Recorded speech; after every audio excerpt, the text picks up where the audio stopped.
नमस्कार, मैं हूं आपके साथ हर्षिता तोमर। आइए नजर डालते हैं मुख्य खबरों की ओर। न्यूज देखने या पढ़ने से पहले हम खासकर अपने उत्तर प्रदेश के दर्शकों से बस यही अपील करना चाहेंगे कि आप यह न्यूज जरूर देखें और अधिक से अधिक संख्या में शेयर करें। अगर आप अपने क्षेत्र, अपने चहेतों से प्यार करते हैं तो इस न्यूज में दिखाई जा रही एक एक तस्वीर को बड़ी ही ध्यान से देखें। ये तस्वीर झूठी नहीं है, बनावटी नहीं है। ये तस्वीरें कोरोना की दूसरी लहर की है। यूपी में चुनावी माहौल चल रहा है, वहीं कोरोना भी अपने खेल खेल रहा है। दूसरी लहर खत्म होने के बाद कोरोना जिस तेजी से बढ़ रहा है, उसे देखकर लग रहा है कि तीसरी लहर का कहर दूसरी लहर से भी ज्यादा खतरनाक होगा। WHO ने चेताया है कि ओमिक्रॉन के मामलों में तेजी आ सकती है, मौतों के आंकड़े भी बढ़ सकते हैं। ब्रिटेन में हुई ओमिक्रॉन से पहली मौत ने एक तरह से रेड अलर्ट जारी कर दिया है, लेकिन भारत में चुनावी माहौल में टेस्टिंग की रफ्तार घट गई है। कई राज्यों में तो टेस्टिंग के आंकड़े भी डैशबोर्ड पर दर्ज नहीं किए जा रहे हैं। यह बात गंभीर इसलिए भी है क्योंकि जीनोम सीक्वेंसिंग में यही आंकड़े काम आते हैं। जीनोम सीक्वेंसिंग ही वह जरिया है जिससे वायरस के नेचर का पता लगाया जा सकता है। यूपी, पंजाब समेत चुनावी राज्यों में दर्ज नहीं हो रहा है आंकड़े। बंगाल चुनाव बाद हुआ था कोरोना विस्फोट। WHO ने बताया कि ओमिक्रॉन के मामलों में तेजी आ सकती है, मौतों के आंकड़े भी बढ़ सकते हैं। ब्रिटेन में हुई ओमिक्रॉन से पहली मौत ने एक तरह से रेड अलर्ट जारी किया है, लेकिन भारत में चुनावी माहौल में टेस्टिंग की रफ्तार घट गई है। कई राज्यों में तो टेस्टिंग के आंकड़े भी डैशबोर्ड पर दर्ज किए जा रहे हैं। यह बात गंभीर इसलिए है क्योंकि जीनोम सीक्वेंसिंग में यह आंकड़े कम आते हैं। जीनोम सीक्वेंसिंग ही वह जरिया है जिससे वायरस का नेचर पता लगाया जाता है कि वह कितना खतरनाक है। इधर रैलियों में जुट रही लाखों की भीड़ को देखकर इसी साल अप्रैल में मद्रास हाईकोर्ट चुनाव आयोग को लगाई फटकार याद आती है। अप्रैल 2021 में हाईकोर्ट ने चुनाव आयोग को कोरोना की दूसरी लहर के लिए जिम्मेदार ठहराया था। मद्रास हाईकोर्ट के चीफ जस्टिस S बनर्जी ने सुनवाई के दौरान कहा था कि चुनाव आयोग ही कोरोना की दूसरी लहर का जिम्मेदार है।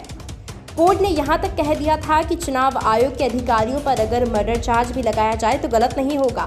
हालांकि चुनाव आयोग शायद उस फटकार को भूल चुका है, तभी रैलियों की अनुमति बिना रोक टोक मिल रही है। अगर हम सरकारी डैशबोर्ड पर आंकड़ों को चेक करें तो कम से कम 4 राज्य ऐसे हैं जिनमें 30 अक्टूबर के बाद के टेस्टिंग के आंकड़ों को दर्ज ही नहीं किया गया है। इसमें सबसे बड़ा राज्य यूपी भी शामिल है। अगले साल चुनाव होने हैं, लिहाजा रैलियों पर जोर दिया जा रहा है। हाल ही में काशी विश्वनाथ कॉरिडोर के उद्घाटन के दौरान PM को सुनने हजारों की तादाद में लोग इकट्ठे हुए थे। वहीं दूसरी तरफ गोवा में तृणमूल कांग्रेस की ममता बनर्जी एक के बाद एक रैलियों और जनसभाएं करने लगी हैं। डैशबोर्ड में टेस्टिंग के आंकड़े यहाँ भी 30 अक्टूबर के बाद जीरो ही नजर आते हैं। मध्य प्रदेश का भी यही हाल है। बता दें कि काशी में प्रधानमंत्री मोदी की एक जनसभा के दौरान जनसैलाब उमड़ा था। भीड़ को दिखाने के लिए भाजपा नेताओं ने जी जान लगा दी थी। लाखों की भीड़ इकट्ठी करने के लिए लोगों को ललचा दिया गया था और पैसे भी बांटे गए थे, जिसका वीडियो भी वायरल हुआ था। लेकिन जरा सोचिए, देश में कोरोना का प्रकोप चल रहा है, एक जरा सी गलती ना जाने कितनी जाने पर बन आएगी। PM मोदी चुनावी जनसभाओं को संबोधित कर रहे हैं, उन्हें भीड़ पसंद आ रही है, लेकिन वे ये भूल रहे हैं कि बंगाल चुनाव के दौरान क्या हुआ था। उत्तर प्रदेश के अपर मुख्य सचिव स्वास्थ्य अमित मोहन प्रसाद से बात करने पर उन्होंने बस इतना कहा कि टेस्टिंग जारी है, आंकड़ों को दर्ज करने का काम दूसरी टीम करती है। दूसरे राज्यों पर स्वास्थ्य सचिवों से बात करने की कोशिश की तो उन्होंने डैशबोर्ड पर नदारद आंकड़ों को गंभीरता से नहीं लिया। PM मोदी ने मई 2021 में प्रतिदिन 40-45 लाख रोजाना टेस्टिंग का लक्ष्य रखा था, लेकिन इस तय लक्ष्य के मुकाबले आंकड़ों की ज़मीनी हकीकत बेहद खराब नजर आती है। अगर 15 सितंबर से लेकर 15 दिसंबर के बीच के आंकड़ों का ग्राफ देखें तो यह घटता बढ़ता ही नजर आता है। इतना ही नहीं, यह तय लक्ष्य से भी काफ़ी दूर दिखता है। 15 सितंबर को टेस्टिंग का आंकड़ा 16 लाख से ज़्यादा पहुंचा था। रैलियों और जनसभाओं में इकट्ठी होती भीड़ और टूटते प्रोटोकॉल अब तस्वीरों में साफ नजर आने लगे हैं। VIP से लेकर आम जन तक मास्क और 2 गज की दूरी नदारद है। समाजवादी पार्टी के प्रवक्ता डॉक्टर आशुतोष वर्मा से जब पश्चिमी यूपी में हुई रैली और आगे के प्लान के विषय में पूछा गया तो उनका कहना था कि PM और सत्ताधारी दल जो मिसाल कायम करेंगे उस पर ही दूसरे चलेंगे। आखिर राज्य की सरकारों ने प्रशासन को प्रोटोकॉल फॉलो करवाने के दिशा निर्देश क्यों नहीं दिए? रैलियों और जनसभाओं की अनुमति प्रशासन ने कैसे दे रहा है? यूपी में समाजवादी दल भी सत्ता में रहा है तो क्या आपकी कोई जिम्मेदारी नहीं? बिल्कुल है, पर अनुमति देने वाला प्रशासन किसका है? यूपी में कांग्रेस प्रेसिडेंट अजय सिंह लल्लू भी कुछ इसी अंदाज में सत्ताधारी भाजपा दर पर सवाल खड़े करते नजर आते हैं। खुद की जवाबदेही पर सवाल के जवाब में वे प्रदेश की योगी सरकार के रवैये पर सवाल खड़े करते हैं। भाजपा की राष्ट्रीय प्रवक्ता भारती घोष से जब चुनावी रैलियों के बारे में सवाल किया गया तो उनका कहना था कि अब तक 1.38 बिलियन वैक्सीन लगाई जा चुकी है। यह मोदी जी की वजह से संभव हुआ है। भारत कोरोना जैसे संकट से भी पीएम मोदी की वजह से निपट पाया है। उनसे जब पूछा गया कि पिछले साल कुंभ जैसे आयोजन को प्रतीकात्मक करने का निर्णय पीएम ने लिया था, इस बार क्या चुनावी रैलियों पर कोई लगाम लगाने का प्लान है? जवाब मिला, कोरोना के भयंकर विस्फोट को रोकने के लिए पीएम ने कुंभ को प्रतीकात्मक करने का फैसला लिया था।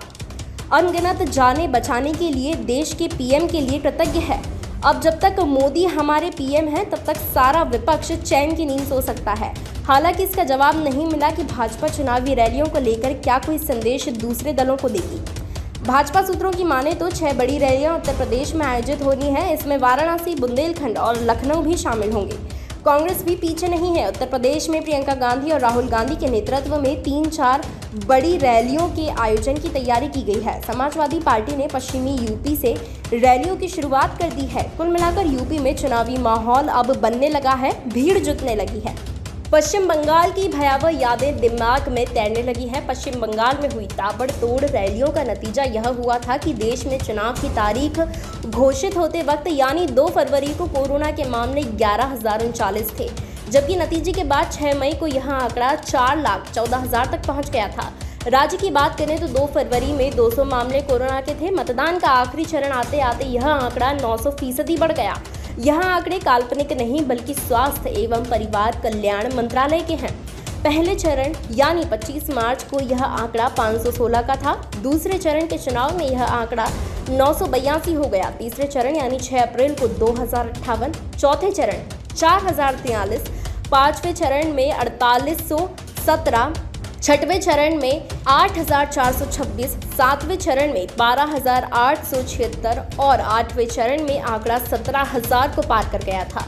तकरीबन 6 महीने पहले जब देश कोरोना की सेकेंड वेव में खतरे में जूझ रहा था, उस वक्त पश्चिम बंगाल में ताबड़तोड़ चुनावी रैलियां जारी थी। चुनाव प्रचार के दौरान हजारों की भीड़ वाली रैलियों और रोड शो किए गए थे। प्रधानमंत्री नरेंद्र मोदी ने पश्चिम बंगाल में 18 रैलियां की। गृह मंत्री अमित शाह और भाजपा अध्यक्ष JP नड्डा ने 30, पूर्व कांग्रेस अध्यक्ष राहुल गांधी ने 2 और मुख्यमंत्री ममता बनर्जी ने करीब 100 रैलियां की थी।